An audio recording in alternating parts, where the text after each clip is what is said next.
Formado em Direito pela Universidade Mackenzie, tem pós-graduação nas universidades de Coimbra e de Lisboa e especialização em Administração pela Fundação Getúlio Vargas, São Paulo. Um dos fundadores do movimento Em Direita Brasil, foi secretário particular do governador do estado de São Paulo entre 2013 e 2014 e secretário do Meio Ambiente do estado entre 2016 e 2017, na gestão Geraldo Alckmin. No governo Bolsonaro, assumiu o Ministério do Meio Ambiente, pasta onde terá de enfrentar temas como as mudanças climáticas, preservação dos recursos naturais e medidas para evitar a repetição de tragédias como a de Brumadinho e Mariana. Crítico da legislação ambiental em vigor, que considera excessivamente burocrática, defende mudanças na lei para evitar que temas mais simples e mais complexos sejam tratados sob a mesma ótica. No centro do Roda Viva de hoje está o ministro do Meio Ambiente, Ricardo Salles.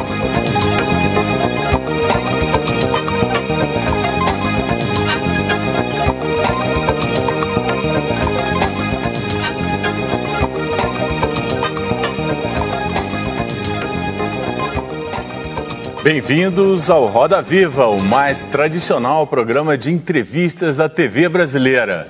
No centro da roda está o ministro do Meio Ambiente, Ricardo Salles. Estamos no ar em todo o país, pela TV Cultura, pelas emissoras afiliadas, pelo nosso canal no YouTube e pela nossa página no Facebook. Também no nosso perfil do Twitter. Inscreva-se nos nossos canais das redes sociais.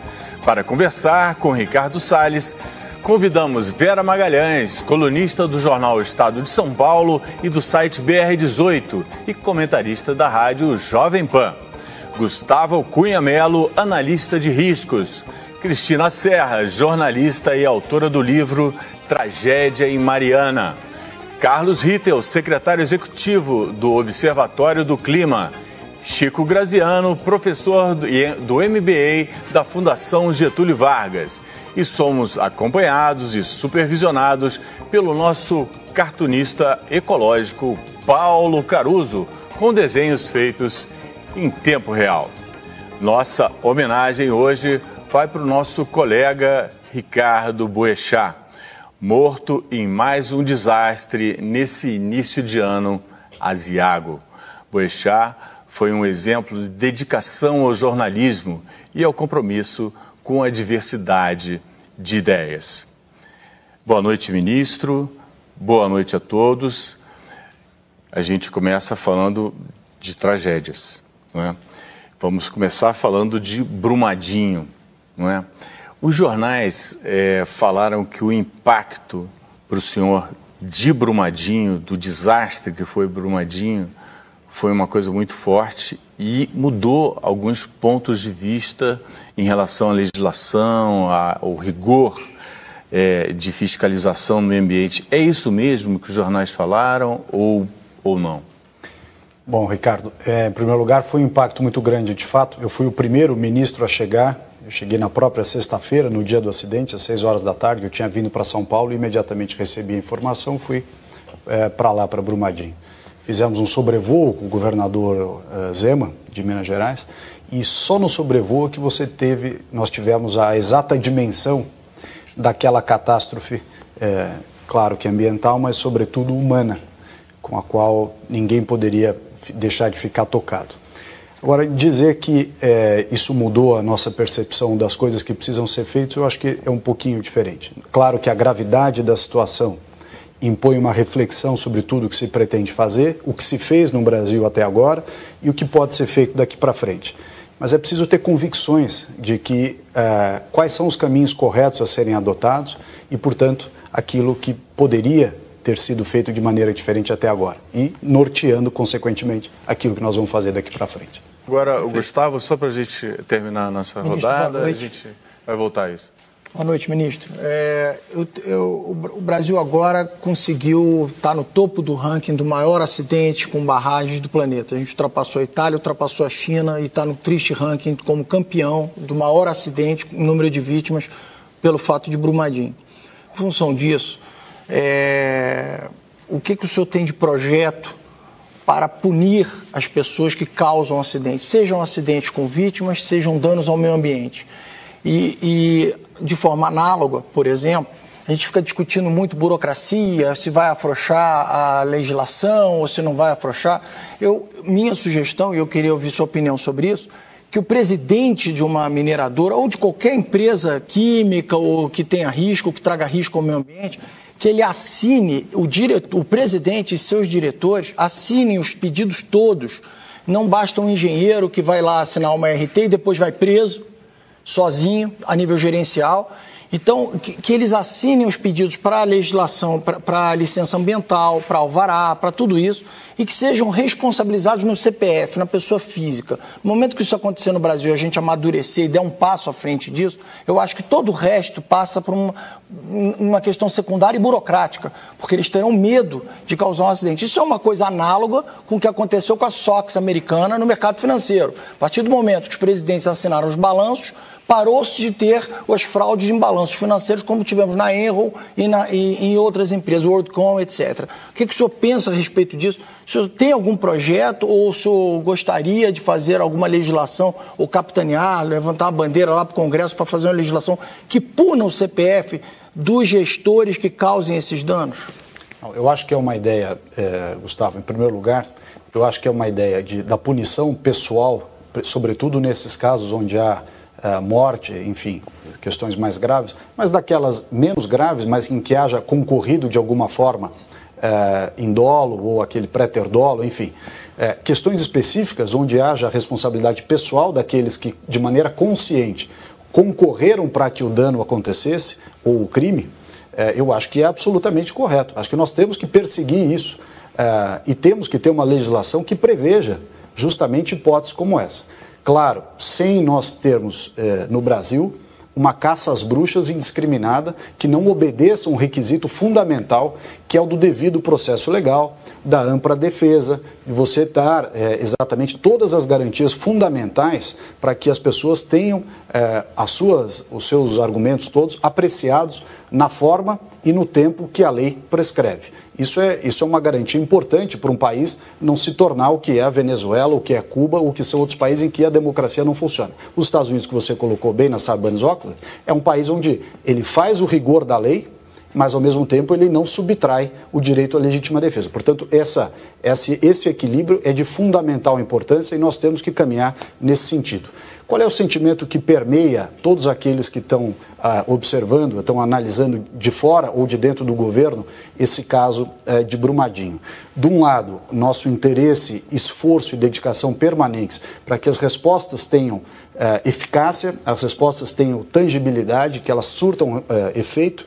E, por outro lado, também uma certa frustração com o arcabouço legal brasileiro, quer seja no aspecto penal, ambiental, pessoal, que você bem colocou, há uma frustração muito grande das autoridades, porque muitas vezes você quer avançar, você sente que tem necessidade de ir mais a fundo para que aquele exemplo, no caso de Brumadinho especificamente, seja algo pedagógico para que nunca mais se repita, e você tem amarras nas leis.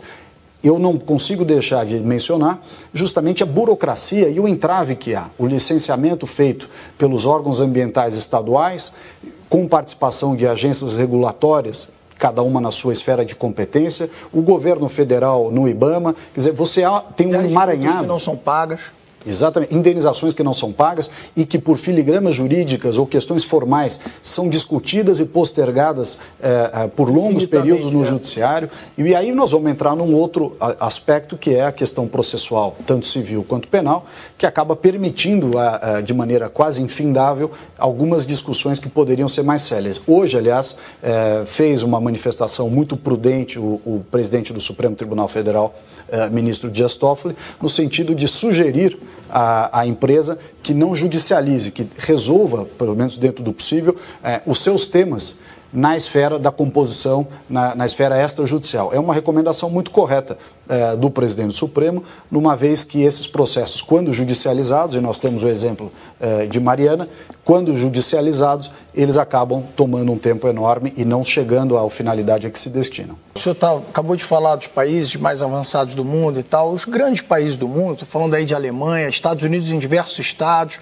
a própria Inglaterra, uma série de outros países exigem dos seus empreendedores de risco, estou falando de indústria química, estou falando de mineração, etc., grandes seguros. Tem que ter um seguro ambiental e tem que ter um seguro de responsabilidade civil para danos extramuros, que eu machuque as pessoas, destrua suas casas, desvalorize os imóveis na vizinhança porque eu joguei um produto químico ali. O Brasil não faz isso. O Brasil está muito atrasado e muito amador. A gente tem mais de 24 mil barragens no Brasil inteiro. É utopia achar, eu concordo que tem que ter fiscalização, temos que investir na fiscalização, mas é uma utopia acreditarmos que vamos ter geólogos e engenheiros preparados para investigar todas essas barragens no período de um ano.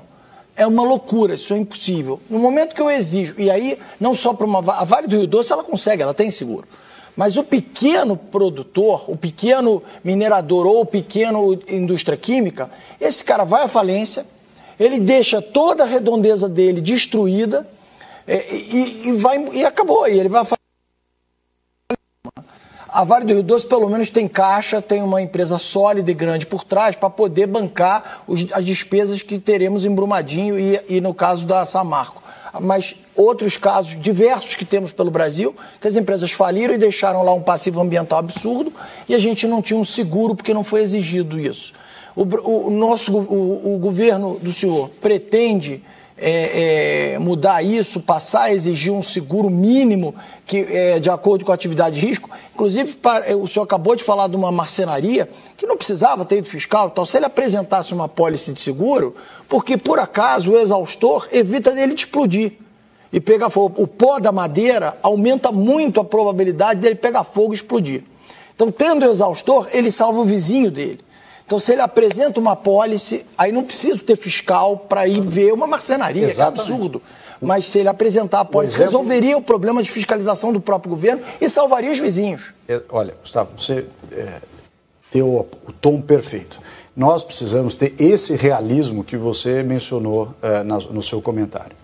Reconhecer que há, de fato, limitações operacionais, limitações legais, limitações financeiras e entender quais são os mecanismos mais sofisticados e mais adequados, no caso a caso, situações diferentes em cada segmento da economia, para você endereçar a solução correta. Então, esse exemplo do seguro, ele ilustra muito bem como uma visão arcaica do modelo de licenciamento, uma visão arcaica do modelo de responsabilidade, ele não permitiu até hoje que houvesse uma solução que é muito mais adequada, muito mais moderna e que é praticado pelos países, como você colocou bem, como os Estados Unidos, os seguros de responsabilidade nos mais diversos níveis. Os Estados Unidos, por exemplo, é um país que tem seguro para tudo e é obrigatório.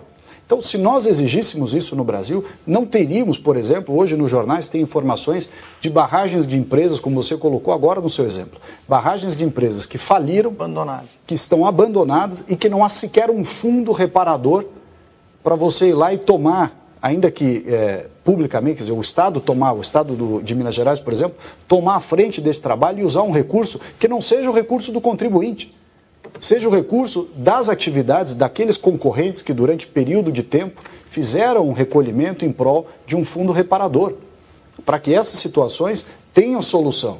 Então, estas medidas mais modernas, que reconhecem e que não criam situações hipotéticas, reconhece as limitações do Estado, da parte regulatória e tudo mais, de maneira racional, com compromisso de resultado. Este é o tipo de ação que o governo tem que tomar e está tomando nas diversas frentes que ele atua. É claro que o Brasil é um país complexo, com uma legislação que tem esfera municipal, esfera estadual, legislação federal, lei ordinária, lei complementar, enfim... O Brasil é um país complexo do ponto de vista de burocracia e legislações, mas ainda assim é preciso avançar numa racionalidade que traga respostas ao país, respostas à sociedade e que resolva os problemas. Ao invés de fazer discurso em cima do problema, nós temos que resolver. E essa resolução é para ontem. Perguntei pelo Twitter, a rede minha, que pergunta fariam ao ministro. Eu recebi 284 perguntas. Boa parte sobre aquecimento global, me perdoe, saneamento, esgoto, muita coisa que nós falamos aqui. Uma pergunta foi feita sobre recursos hídricos. É essa que eu quero lhe fazer. Porque é incrível como se debate tantos assuntos e, por exemplo, gestão da água no Brasil. 50% da água das cidades são desperdiçadas. De 284, o Isaac Newton lhe pergunta quais ações o ministro pretende tomar para a preservação dos recursos hídricos. Isso é do seu ministério? Houve uma mudança, a ANA, até para a Agência Nacional de Águas, até para ajudar nas políticas de desenvolvimento regional, passou a fazer parte do Ministério do Desenvolvimento Regional. Isto não quer dizer, ao contrário, que o Ministério não tem essa preocupação. Nós temos, e muito premente. A parte de recursos hídricos, ela implica um bom aproveitamento dos recursos, a conservação desses recursos, o reaproveitamento daquilo que, por exemplo, tem relação direta com o saneamento. Quer dizer, a segunda parte, por exemplo, daquela agenda de qualidade ambiental de São Paulo, da parte do lixo, a próxima seria o saneamento. Por quê? Você tem um índice de eficiência muito baixo no saneamento. E, portanto, nós temos, dia 22 de março, lançamento do lixo, o cuidado com o lixo do mar e saneamento no oceano. Depois vamos fazer, na agenda de qualidade ambiental urbana, um cuidado muito grande com o saneamento. O Brasil precisa avançar no saneamento. A sua frase, o seu verso, para terminar o programa. O Brasil precisa avançar no desenvolvimento econômico e cuidar muito bem do meio ambiente. Temas indissociáveis e que precisam ser cuidados de maneira equivalente. Muito obrigado, ministro, pela sua presença. Estamos chegando ao final dessa edição do Roda Viva. Agradeço a participação da Vera Magalhães, do Gustavo Cunha Melo, da Cristina Serra, do Carlos Rittel, do Chico Graziano e do nosso cartunista mais do que ecológico, Paulo Caruso. Agradeço também a você que nos acompanhou até agora, especialmente ao ministro Ricardo Salles, do nosso centro da Roda Viva. Boa noite, boa semana e até a próxima segunda-feira.